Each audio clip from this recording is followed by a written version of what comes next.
Early this morning, I was awakened with the thought in my spirit taken from Psalms 46:1. God is our refuge and strength, a very present help in trouble. That was in my spirit today because over the last several days, my mind has been on all of the disasters that the Church of God has responded to in recent days. For instance, on June 3rd, more than 100 Guatemalan lives were lost and homes destroyed as a volcano erupted, but the Church of God was there. On August the 31st, North and South Carolina were battered by Hurricane Florence that claimed 31 lives and caused $22 billion in damage, but the Church of God responded. On October 16th, Florida and Georgia were surprised as Hurricane Michael hit the Florida Panhandle, and the state of Georgia is one of the strongest storms in the nation's history, but again, the Church of God responded. And now more recently, since November the 8th, fire has swept through the city of Paradise, California, with a population of 27,000 people, wiping out 95% of their structures. One of our own churches, Jubilee on the Ridge Worship Center, was lost to the flames, and I've been told that up to 100 families in that congregation alone are believed to have lost their homes. Statewide, more than 30 people have lost their lives and 200 people are still unaccounted for.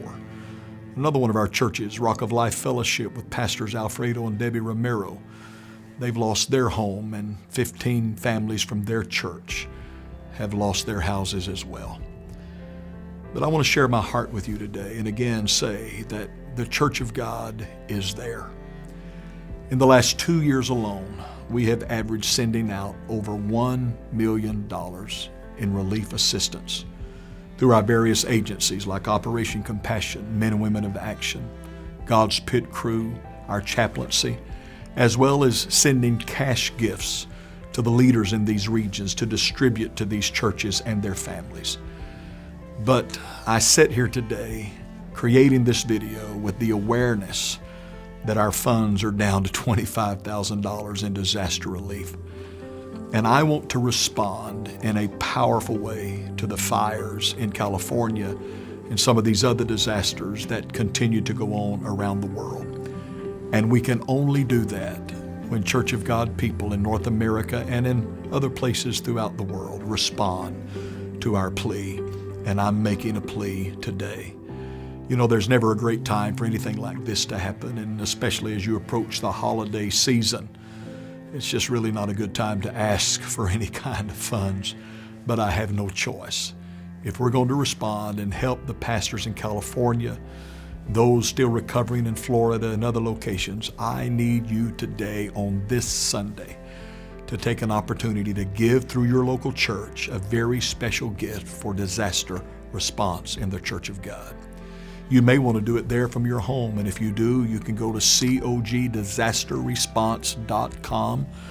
However you do it, that's up to you, but I want to ask you again, please do something, whether privately there in your home or through your local church on this particular Sunday, right before Thanksgiving and the Christmas holidays set in. Somebody needs your help. Someone in California needs your help. Someone in the Panhandle of Florida and these other hard-hit areas need your help. And I know that I can count on you. And here's what I've come to understand. When life's at its worst, God is at his best. But I've also come to understand that when life's at its worst, the Church of God is at its best. Thank you so much in advance for everything you will do. I love you. God bless.